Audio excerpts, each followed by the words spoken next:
صفیہ بیگم سے مخاطب ہوئی، بڑی امی دیکھ لیں آپ 9 بج رہے ہیں اور عمر ابھی تک نہیں اٹھا،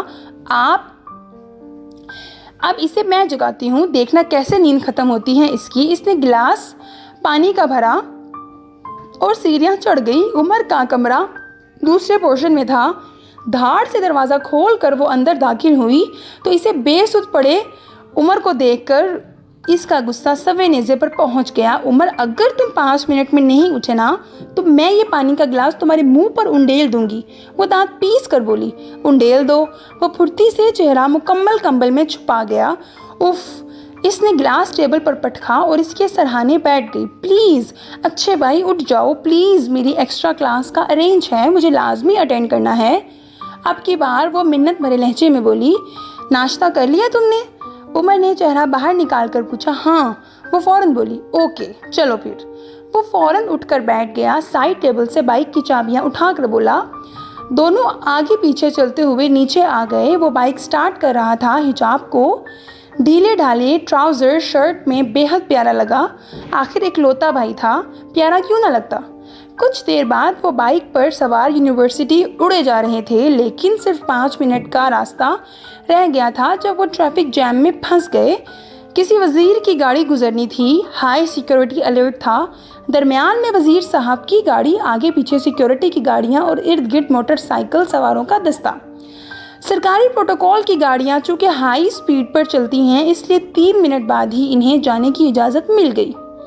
تمہیں پتہ ہے ایجاب، جب اپنے رانا صاحب اور خان صاحب کی حکومت آئے گی تو پھر ہر وزیر مشیر صرف موٹر سائیکلوں پر سفر کرے گا۔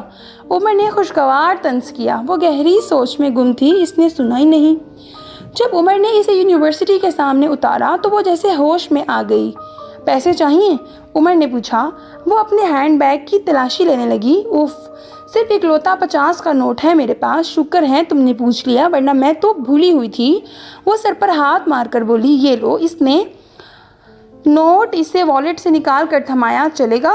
چلا لوں گی۔ وہ مسکرائی۔ اچھا واپسی کا ٹائم کیا ہے؟ 1 بجے آ جانا۔ اوکے، اپنا خیال رکھنا۔ وہ یونیورسٹی میں داخل ہو گئی، قدموں سے جیسے پہیے لگے تھے، لیکن دیر تو ہو چکی تھی۔ جیسے ہی وہ کلاس کے نزدیک پہنچی، سر باجوہ کلاس میں آ چکے تھے۔ اس کا چہرہ مظلومیت کا عنوان بن گیا، کیونکہ باوجود اس کے کہ وہ سر باجوہ کی موسٹ فیورٹ اسٹوڈنٹ تھی، وہ تاخیر برداشت نہیں کرتے تھے۔ اس نے قدرے بے چارگی سے رسٹ واچ پر نگاہ دوڑائی۔ 3 منٹ گزر چکے تھے۔ قدرے ڈرتے ڈرتے اس نے اندر آنے کی اجازت مانگی۔ انہوں نے کڑی نظروں سے اسے دیکھا۔ سر پلیز، میں ٹریفک جام میں پھنس گئی تھی، اس نے منت کی۔ نو ایکسکیوزز، انہوں نے درست لہجے میں ڈانٹا۔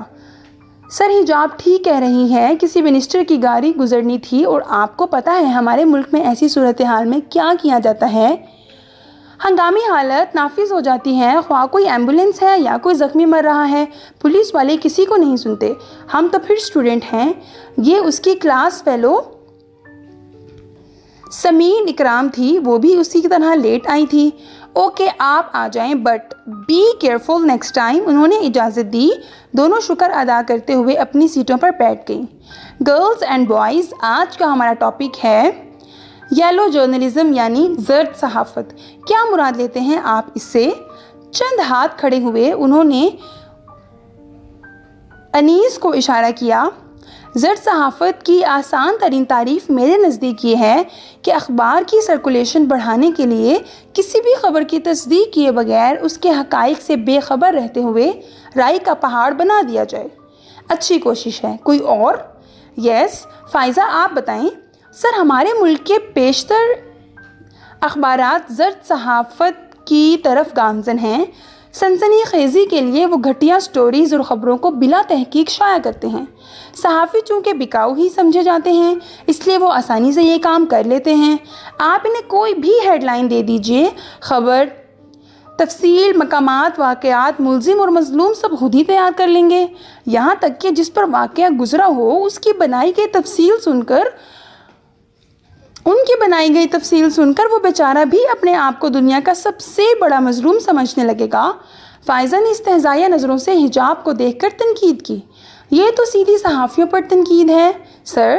خرم نے احتجاج کیا۔ بالکل، یہ ڈائریکٹ اٹیک ہے سر۔ عاشر جو کہ خود بھی صحافی تھا، اس نے فوراً کہا، میں کچھ کہنا چاہتی ہوں سر۔ حجاب نے ہاتھ کھڑا کر کے کہا یس. انہوں نے کچھ تجسس اور دلچسپی سے کہا سر اخبارات پر یہ الزام کہ صرف وہ زرد صحافت کی طرف گامزن ہیں سراسر غلط ہے. اس دوڑ میں نیوز چینلز بھی پیچھے نہیں ہیں. ہم سب دیکھتے ہیں کہ یہ نیوز چینلز ہر روز کوئی نہ کوئی غلط خبر نشر کرتے ہیں کہ جناب فلاں جگہ خودکش حملہ. نقصت تیار نیوز کاسٹرز مسکرا کر بتاتی ہیں کہ اتنے مر گئے اور مزید کی امید ہے. وہ غصے اور جوش کی ملی جلی کیفیت سے بولتی گئی. دبے دبے کہے ابھرے بہت اچھا حجاب. انہوں نے توصیف کی. تو کلاس حجاب کی رائے یہ ہے کہ سنسنی خیز صحافت میں نیوز چینلز آگے ہیں. انہوں نے کہا جی نہیں سر، میری رائے یہ ہے کہ صرف اخبارات ہی پر الزام لگانا درست نہیں، اس میں نیوز چینلز بھی برابر کے شریک ہیں. حجاب نے تیکھے لہجے میں کہا اور فوراً بیٹھ گئی. میں آپ کی رائے سے اتفاق کرتا ہوں سر، باجوہ نے مسکرا کر کہا اور اس کے ساتھ ہی لیکچر کا آغاز کر دیا. حجاب نے جرنل کھولا اور پھرتی سے اہم نکات نوٹ کرنے لگی. کچھ دیر بعد ہی اس نے ہینڈ بیگ میں تھرتھراہٹ ہونے لگی. یقیناً اس کا موبائل وائبریٹ کر رہا تھا. اس نے دائیں ہاتھ سے لکھتے لکھتے بایاں ہاتھ بیگ میں ڈالا اور موبائل نکال لیا. کوئی اجنبی نمبر تھا. اس نے موبائل واپس بیگ میں ڈال دیا. 25 منٹ کے لیکچر کے دوران مسلسل وقفے سے تھرتھراہٹ ہوتی رہی. یقیناً کال کرنے والا نہایت ہی مستقل مزاج تھا. جیسے ہی کلاس ختم ہوئی اس نے کال اٹینڈ کی. السلام علیکم، حجاب نے کہا. یہ اس کی عادت تھی. فون اٹھاتے پہلا فقرہ سلامتی کا ہی ہوتا تھا. وعلیکم السلام، بھاری گمبھیر پرتاثر آواز. حجاب کی لائبریری کی طرف جاتے قدم رک گئے. اس نے آواز پہچاننے کی کوشش کی مگر ناکام ہو گئی. اسے یاد نہیں آ سکا. بہت انتظار کرایا آپ نے، حالانکہ اس وقت آپ کی کوئی کلاس بھی نہیں ہوتی. شکوہ کنا لہجہ. وہ بری طرح الجھی. میری ایکسٹرا کلاس تھی. ویسے کون بات کر رہا ہے؟ آئی ایم سوری، میں نے پہچانا نہیں. اس نے محتاط لہجے میں کہا. نمروز علی خان دس اینڈ تعارف کرایا گیا. وہ ٹھٹک کر رک گئی. ویسے میں آپ سے یہ نہیں پوچھوں گی کہ آپ کو میرا نمبر کہاں سے ملا، کیونکہ مجھے آپ کے ریسورسز کا اندازہ ہے، لیکن پھر بھی مجھے حیرت ہے کیونکہ میرا یہ نمبر چند خاص لوگوں کے علاوہ کسی کے پاس نہیں. خیر. وہ ریلنگ سے کمر نکال لگا کر وسیع و عریض سرسبز اور لان کو دیکھنے لگی. کیا کرتی ہیں آپ؟ یونیورسٹی کوئی کیا کرنے آتا ہے؟ آف کورس پڑھنے آتی ہوں. اس نے طنز کیا. کیا پڑھتی ہیں؟ اگلا سوال ہوا. اس نے کچھ حیرانی سے فون کو گھورا. جب آپ کو یہ پتا ہے کہ اس وقت میری کلاس نہیں ہوتی تو یہ بھی پتا ہوگا کہ میں کیا پڑھ رہی ہوں، حجاب نے چبا کر کہا. اور اگر کوئی آپ سے جاننا چاہے تو؟ اسی روانی سے کہا گیا اور حجاب کو لگا یقیناً وہ مسکرایا بھی ہے. اس کا خون کھول اٹھا. پلیز ڈونٹ مائنڈ، اس وقت میری کلاس ہے. اس نے قدرے رکھائی سے کہا. ارادہ فون بند کرنے کا تھا. اوکے، اگرچہ میں یہ بھی جانتا ہوں کہ اس وقت بھی آپ کی کوئی کلاس نہیں ہے، اس نے مسکرا کر کہا اور فون بند کر دیا. حجاب یکتک فون کو گھورنے لگی. یہ کیا چاہتا ہے مجھ سے؟ یہ بے مقصد فضول باتیں کیوں؟ کیا دلچسپی ہو سکتی ہے اسے؟ نمبر چینج کر لینا چاہیے. مختلف سوالات ذہن میں ادھم مچانے لگے مگر حل سوچ کر وہ بتدریج پرسکون ہو گئی. دھیرے دھیرے قدم اٹھاتے وہ لائبریری چل دی. وسیع و عریض شاہانہ طرز سے سجے بیڈ روم میں نمروز علی خان اس وقت راکنگ چیئر پر جھول رہا تھا. سامنے موجود کمپیوٹر پر رات کی پارٹی اور پریس کانفرنس کی مووی چل رہی تھی مگر منظر سٹل تھا. اسکرین پر مسکراتا ہوا ایک چہرہ تھا. جھکی ہوئی نظریں، تھوڑی پر پڑتا گھڑا سفید سکارف کے حالے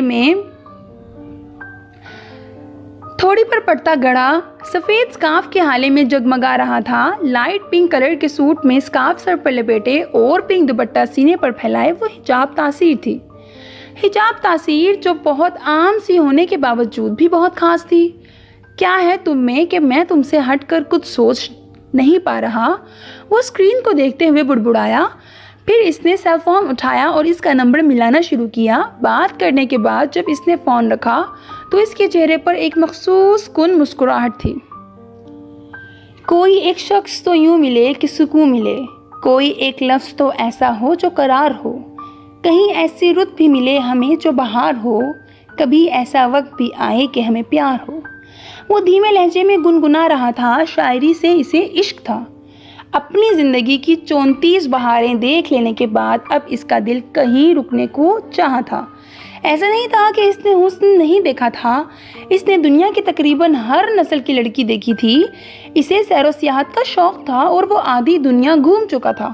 مختلف لڑکیوں سے اس کی دوستی بھی رہی تھی، مگر ایک حد تک، جو حد اس نے اپنے لیے اپنی زندگی کے ابتدائی 20 سالوں میں متعین کی تھی، کبھی بھی اسے پھلانگنے کی کوشش نہیں کی کہ اس کے دامن پر کوئی دھبا نہیں تھا۔ حالانکہ چارے ہمیشہ دلکش رہے تھے، کبھی امریکن، کبھی چینی، کبھی انڈین، تو کبھی سویڈن، اور اسے فخر تھا۔ ایسا نہیں تھا کہ وہ کرخت سرد مزاج یا بڑا پارسا تھا، مگر بس وہ خاص تاثر، احساس اور خوشی کی جو انتہا پانا چاہتا تھا وہ اسے کسی میں نہ ملی۔ اسے آج بھی وہ دن یاد تھا جب 8 سال پہلے فیروز علی خان کی ناگہانی موت پر اسے ہنگامی طور پر پاکستان آنا پڑا تھا اور اکلوتا بیٹا ہونے کی حیثیت سے اپنے باپ کی سیاسی جماعت کا سربراہ بننا پڑا تھا۔ سیاست نہ تو اس کا شوق تھی نہ خواہش، صرف مجبوری تھی۔ وہ تو اپنی زندگی سے بڑا مطمئن تھا۔ خان بلڈرز کے نام سے ایک کامیاب فرم امریکہ میں چلا رہا تھا، مگر تقدیر کے الٹ پھیر نے اسے سیاست میں لا پٹکا۔ فیروز علی خان کی وصیت کے مطابق اسے PJF کا چیئرپرسن کا عہدہ سنبھالنا پڑا۔ پارٹی کی ایگزیکٹو کمیٹی نے بڑی خوش دلی سے اس کو چیئرمین تسلیم کیا۔ سینئر نائب صدر رانا شوکت سلطان نے اس کا قدم قدم پر ساتھ دیا۔ یہی وجہ تھی کہ آج وہ ایک کامیاب سیاست دان تھا۔ لوگ اسے پہچانتے تھے، اسے اپنی پرسنالٹی کا بخوبی اندازہ تھا، اور اس نے حجاب کی آنکھوں سے امٹتی خفیف سی پسندیدگی کی چمک فوراً محسوس کر لی تھی۔ اسے دیکھ کر نمروز علی خان کو لگا تھا کہ اس کا تراشا ہوا خالی پیکر اس کے خیالوں سے نکل کر زندہ وجود میں ڈھل گیا ہو۔ کتنی فطری سی معصومیت ہے اس کے چہرے پر، حالانکہ باتیں بہت ٹھیک کرتی ہے۔ وہ مسکراتے ہوئے سوچ رہا تھا، زیریں لب کا سیاہ تل بہت عرصے بعد یوں جگمگا رہا تھا، اور اس کی تھوڑی کا ڈمپل۔ وہ ہنسا، یوں جیسے قدرت نے شاہکار تخلیق کرنے کے بعد خود ہی پیار سے چھو لیا ہو۔ جانے کیسے کیسے رنگ اتر رہے تھے اس کے اندر، ایک میلہ سا لگ رہا تھا، اور وہ اپنی سوچوں کا بہاؤ میں بہتا جا رہا تھا۔ دل و جان میں سرور سا پھیل رہا تھا، اندر باہر بدلا ہوا سا رنگ تھا۔ یوں لگا جیسے زندگی کسی کنارے لگنا چاہ رہی ہو، نشان منزل چمکنے لگا تھا۔ تمہیں حاصل کرنا مشکل نہیں ہے حجاب تاثیر، مگر میں تمہیں جیتنا چاہتا ہوں۔ آنکھوں کی چمک سے دل کا مصمم عزم نمایاں تھا۔ میں بھی مانتا نہیں مگر یہی سچ ہے، تیرے واسطے میں عمریں گزار سکتا ہوں۔ یہی نہیں کہ تجھے جیتنے کی خواہش ہے، میں تیرے واسطے خود کو بھی ہار سکتا ہوں۔ وہ یونیورسٹی سے تھکی ہاری لوٹی تھی، کھانا کھا کر جو سونے لیٹی تو اٹھنے کا نام ہی نہ لے رہی تھی۔ اس کی نیند ایسی ہی گہری تھی، چاہے اس کے پاس بیٹھ کر بینڈ بجاتے رہو۔ صاحب نے دو تین بار جھانک کر دیکھا، مگر جب اس کے اٹھنے کے آثار نہیں دکھے تو شرارت سوجی۔ فوراً گلاس پانی سے بھرا اور دبے پاؤں حجاب کے کمرے کی طرف بڑھی۔ ابھی دروازے تک ہی تھی جب آمنہ بیگم کی آواز پر ٹھٹک کر رک گئی۔ حجاب کے لیے پانی لے کر جا رہی ہو؟ اٹھ گئی وہ؟ انہوں نے استفسار کیا۔ جی امی، اس نے معصومیت سے کہا اور اندر داخل ہو گئی۔ میری پیاری حجاب آپی، آپ کی اور عمر بھیا کا واحد حل پانی ہے، جو آپ کو اٹھنے پر مجبور کر سکتا ہے، اور کچھ نہیں۔ اتنی گرمی میں ایک گلاس پانی چہرے کو کتنا فریش کر دیتا ہے۔ وہ مزہ لیتے ہوئے بڑبڑائی اور پھر اس کی طرف بڑھی، اور اگلے ہی لمحے پانی کا گلاس حجاب کے چہرے پر تھا۔ وہ ہڑبڑا کر اٹھی۔ صاحب کی بچی، رک ادھر، دیکھ میں تیرے ساتھ کیا کرتی ہوں۔ وہ چیختی ہوئی اس کی طرف لپکی۔ صاحب بچاؤ کے لیے فوراً بھاگی اور اندر آتے عمر کے پیچھے چھپ گئی۔ بھیا مجھے آپ ہی سے بچا لینا، دیکھیں کتنے قاتل موڈ میں ہیں۔ صاحب تم ٹینک بنا کر لاؤ تاکہ اس کے دماغ کی گرمی کم ہو، عمر نے صاحب کو کہا۔ سچ آپ بھی پھر ڈانٹیں گی تو نہیں نا؟ صاحب نے عمر کی پشت سے منہ نکال کر پوچھا۔ نہیں، وہ ہنس دی۔ اوکے پھر میں جاتی ہوں۔ وہ فوراً کچن میں بھاگی۔ وہ دونوں بیڈ پر بیٹھ گئے۔ دن کیسا گزرا؟ عمر نے پوچھا تو وہ بھرپور انداز میں چونکی۔ سیدھی طرح پوچھو جو پوچھنا ہے، یہ تمہید کیوں باندھ رہے ہو؟ حجاب اس کے چہرے پر کچھ کھوجتے ہوئے بظاہر اطمینان سے بولی۔ وہ ہنس دیا۔ کچھ زیادہ ہی جاننے لگ گئی ہو مجھے۔ آف کورس، بھائی ہو میرے، وہ بھی بہت پیارے۔ عمر کے چہرے پر ایک مسکراہٹ آ گئی۔ وہ جانتا تھا حجاب اسے بے حد پیار کرتی تھی۔ اب بھی اس کا ملائم لہجہ اس کے چہرے پر روشنی پھیلا رہا تھا۔ حجاب، تم اظہر کو پروپوزل کے لیے ہاں کیوں نہیں کر رہی؟ امی نے بات کی ہے مجھ سے کہ تم سے تمہاری رائے لوں۔ اب تم مجھے بتاؤ کیا خرابی ہے اس پروپوزل میں؟ وہ سنجیدہ سا پوچھ رہا تھا۔ وہ بے بسی ہو کر ہونٹ کاٹنے لگی۔ عمر پلیز، مجھے نہیں کرنی شادی۔ وہ کچھ جھلا گئی۔ تو صاف لفظوں میں بات کرو، کیا چاہتی ہو؟ ابھی مجھے ماسٹرز کمپلیٹ کرنا ہے۔ وہ تو 6 ماہ تک ویسے بھی ہو جائے گا، کیا حرج ہے اگر ابھی بات ہو جائے؟ اور شادی؟ اس کی بات ادھوری رہ گئی۔ شادی مجھے نہیں کرنی شادی، نہ کسی عذر سے نہ کسی مظہر سے۔ بات کیا ہے آخر؟ عمر جھلا گیا۔ کیا ہو گیا ہے تمہیں عمر؟ کوئی بات نہیں۔ اچھا، میرے ماسٹر کمپلیٹ ہونے تک رک جاؤ، پھر جیسے تمہاری مرضی۔ وہ ہار مان کر بولی۔ Done done. وہ بھی ہنس دی۔ تبھی صاحب چلی آئی۔ وہ دونوں اس کی طرف متوجہ ہو گئے اور وہ موضوع وہیں ختم ہو گیا۔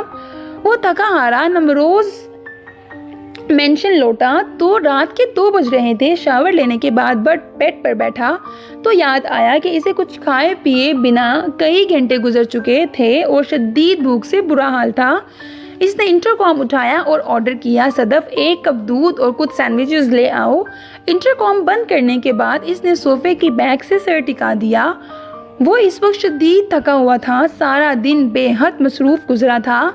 الیکشن کمپین زوروں پر تھی اور صحیح معنوں میں اسے صبح سے لے کر اب تک سر کھجانے کی فرصت بھی نہیں ملی تھی، مگر اس بے انتہا مصروفیت میں بھی ایک چہرہ ذہن سے محو نہیں ہوا تھا، ایک خوبصورت چہرہ جو اپنے خیال سے دل و دماغ کو منور کرتا تھا اور اپنی طرف بلاتا تھا، جس کی الوہی روشنی سے دل میں ایک لہر سی چلتی تھی۔ آہستگی سے دروازہ نوک کر کے صدف اندر آئی تو وہ چونک کر متوجہ ہوا۔ صدف آج سے 10 سال پہلے اپنی ماں کے ساتھ فیروز علی خان کے آبائی شہر ملتان سے یہاں آئی تھی۔ آج اس کی ماں کو مرے پورے 5 سال ہو چکے تھے۔ اگرچہ وہ نمروز مینشن کی ہاؤس کیپر تھی، مگر ملازموں کے نزدیک اسے مالک تصور کیا جاتا تھا۔ اس کی سب سے بڑی وجہ خود نمروز علی خان کا رویہ تھا۔ اس کا سب سے رویہ بہت دوستانہ قسم کا تھا۔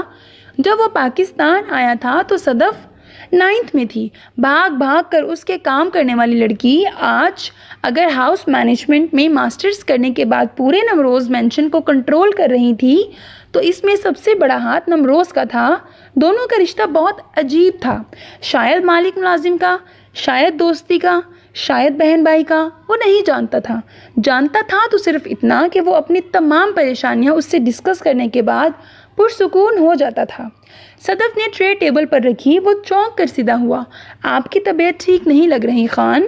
وہ دھیمے مگر محتاط لہجے میں بولی۔ ہاں، میں کچھ پریشان ہوں۔ اس نے ٹرے کی طرف ہاتھ نہیں بڑھایا۔ الیکشنز کی وجہ سے؟ بھاڑ میں گئے الیکشنز۔ وہ اپنی پیشانی پر دھیرے دھیرے مکے مارتے ہوئے بولا۔ میں پوچھ سکتی ہوں ایسی کون سی بات ہے؟ وہ نظریں جھکائے ہوئے مؤدبانہ انداز میں بولی۔ وہ اپنے خیالات سے چونک گیا۔ مجھے سمجھ نہیں آ رہا کہ کیسے بتاؤں اور کیا خود نہیں جانتا میں یہ کیسے ہوا، کیسے وہ یہاں آ گئی، کیسے؟ اپنے سینے پہ ہاتھ مارتے ہوئے بولا۔ صدف نے پوری آنکھیں کھول کر اس حقیقت کو محسوس کرنے کی کوشش کی کہ شاید نہیں بلکہ یقیناً وہ کسی لڑکی کی بات کر رہا تھا۔ کون ہے وہ خوش نصیب خان جسے آپ کے دل میں جگہ پانے کا اعزاز حاصل ہوا ہے؟ وہ مسکراہٹ چھپا کر بولی۔ حجاب تاثیر ہے، وہ جادوگر نہیں ہے، وہ ساحرہ ہے جس نے مجھے اپنے جال میں اس طرح قید کیا کہ فرار کا کوئی راستہ نہیں چھوڑا۔ میرا دل چاہتا ہے وہ ہر وقت میرے سامنے ہو، میرے پاس، صرف میں اسے دیکھوں، اسے سنوں، اسے چاہوں، اس سے اس کے سارے حق چھین لوں۔ وہ سانس بھی میری مرضی سے لے۔ اس کے لہجے میں دیوانگی تھی، جنون تھا، شدتیں تھیں، آنکھیں شدت جذبات سے سرخ ہو چکی تھیں۔ صدف ایک بار پھر حیران رہ گئی۔ تو آپ اسے بتا کیوں نہیں دیتے؟ کیسے بتاؤں؟ وہ چونکا۔ آپ اسے مینشن بلائیں اور سب بتا دیں، بلکہ پروپوز ہی کر دیں۔ نمروز علی خان کے چہرے پر ایک دلکش مسکراہٹ گوند گئی، سیاہ دل جگمگا اٹھا۔ گڈ آئیڈیا، یہ تو بالکل سمپل اور سامنے کی بات ہے۔ حیرت ہے میرے دماغ میں کیوں نہیں آئی؟ وہ حیران سا تھا۔ اور کم بکھیڑے ہیں آپ کی زندگی میں اور آج کل تو اور زیادہ مصروف ہیں، اس لیے یہ سامنے کی بات آپ کے سامنے نہیں آئی، آپ ٹینشن چھوڑ دیں، آپ کچھ کھا لیں۔ اس نے سینڈوچ اٹھایا، آدھا کھا کر چھوڑ دیا، پھر دودھ کا گلاس اٹھایا اور گھونٹ گھونٹ پینے کے بعد اسے واپس کر دیا۔ تھینکس، اب تم جا سکتے۔